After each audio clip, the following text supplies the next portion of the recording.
Presentamos La Armadura de Dios. Un libro que enseña a orar cuando no tienes ganas de orar. Un libro que motiva a leer la Biblia cuando no tienes ganas de leerla. Un libro que te ayudará a vencer las tentaciones y recibir cada día el don del Espíritu Santo. La Armadura de Dios. Conoce cómo vivir cada día en la presencia de Jesús.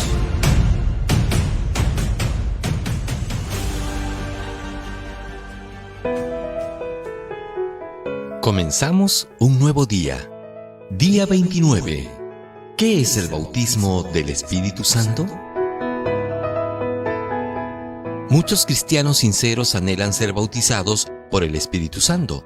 Sin embargo, aunque el tema sea de suma importancia, existe mucho malentendido con relación a este asunto, y un malentendido puede ser peligroso y fatal, porque pensando que estás yendo al Polo Norte, puedes acabar en el Polo Sur. El bautismo del agua y del Espíritu. Para empezar, necesitas saber que, al ser bautizado en el agua, fuiste también bautizado en el Espíritu Santo. Pablo escribió: por un solo Espíritu todos fuimos bautizados en un solo cuerpo, tanto los judíos como los no judíos, lo mismo los esclavos que los libres, y a todos se nos dio a beber de un mismo Espíritu. Primera de Corintios 12:13. En este texto Pablo habla del bautismo del Espíritu Santo, pero al mismo tiempo se refiere al bautismo del agua mediante el cual pasas a formar parte del cuerpo que es la Iglesia. Pablo afirma que en el momento del bautismo somos bautizados por un solo Espíritu. Judíos, griegos y todos los que creemos y aceptamos a Jesucristo somos bautizados en el agua y al mismo tiempo somos bautizados en el Espíritu, el cual nos guiará a lo largo de la carrera cristiana. El bautismo del Espíritu no es privilegio de pocos. El bautismo del Espíritu no es privilegio de unos pocos, sino de todos los creyentes que aceptan a Jesús y pasan por el bautismo del agua. Este pensamiento queda claro en la declaración de Pedro antes del Pentecostés. Y Pedro les dijo: arrepiéntanse y bautícense todos ustedes en el nombre de Jesucristo, para que sus pecados les sean perdonados. Entonces recibirán el don del Espíritu Santo, porque la promesa es para ustedes y para sus hijos, para todos los que están lejos y para todos aquellos a quienes el Señor nuestro Dios llame. Hechos capítulo 2, versículos 38 y 39. Según este texto, primero viene el arrepentimiento, después el bautismo y simultáneamente el creyente recibe el don del Espíritu Santo. Esta promesa era para los creyentes de aquellos días, para sus hijos y para todos los que aceptasen a Jesús a lo largo de los tiempos. El bautismo del Espíritu no es un hecho espectacular. El bautismo del Espíritu no es un evento espectacular ni deslumbrante, sino una obra serena y transformadora. El Espíritu trabaja en el interior del corazón humano, y a medida que éste obedece y anda en los caminos de Dios, su vida es transformada y sirve de inspiración a los que le rodean. Tú recibes el bautismo del Espíritu en la hora de tu bautismo en el agua. A partir de ese momento, Él desea guiar tus pasos y conducirte por el sendero de la obediencia. Pero si tú te resistes a obedecer su voz, el bautismo del Espíritu no tiene ningún valor para ti. El Espíritu concede poder, pero no es apenas una fuerza poderosa. El Espíritu es una persona, como el Padre y como el Hijo. No es algo, sino alguien. Es simbolizado por el viento, pero no es viento. Es ilustrado con el fuego, pero no es fuego. Hay mucha gente sincera que cree que el Espíritu es el poder divino. La Biblia declara que el Espíritu Santo tiene mucho poder, pero no es un simple poder impersonal. Recuerda las palabras de Jesús a sus discípulos antes de su crucifixión. Los discípulos estaban tristes ante la perspectiva de quedarse sin la compañía de su Maestro y Señor.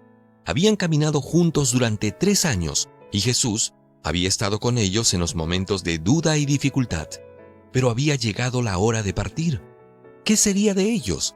Jesús los vio tristes y apesadumbrados y les dijo: yo rogaré al Padre, y Él les dará otro consolador, para que esté con ustedes para siempre, es decir, el Espíritu de verdad.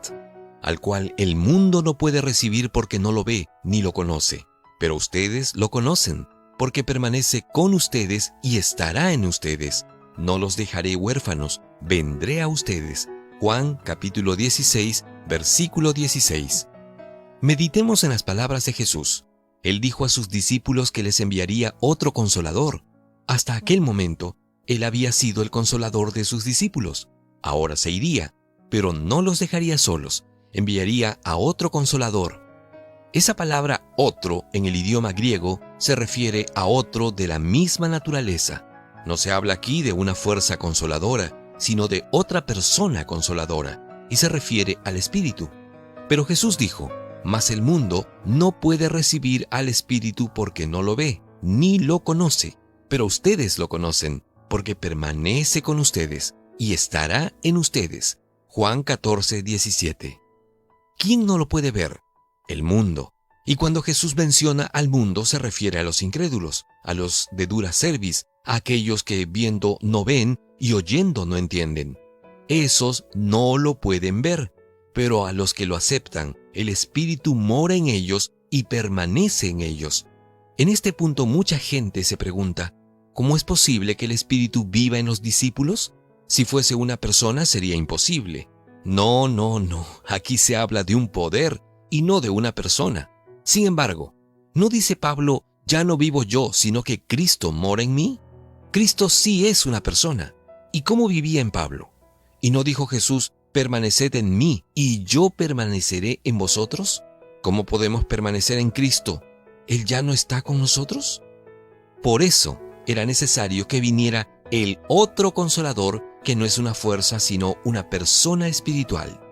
Y la Biblia dice que el Espíritu enseña, convence, glorifica, sufre, es contristado, guía, en fin. Estos son atributos que solo pueden aplicarse a una persona.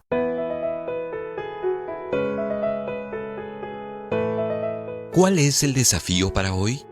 Como hoy comprobamos que el Espíritu Santo es una persona, así como el Padre y el Hijo, y que hay necesidad de que recibas el bautismo diario del Espíritu Santo, anda a tu lugar habitual de oración para pasar 30 minutos a solas con Jesús.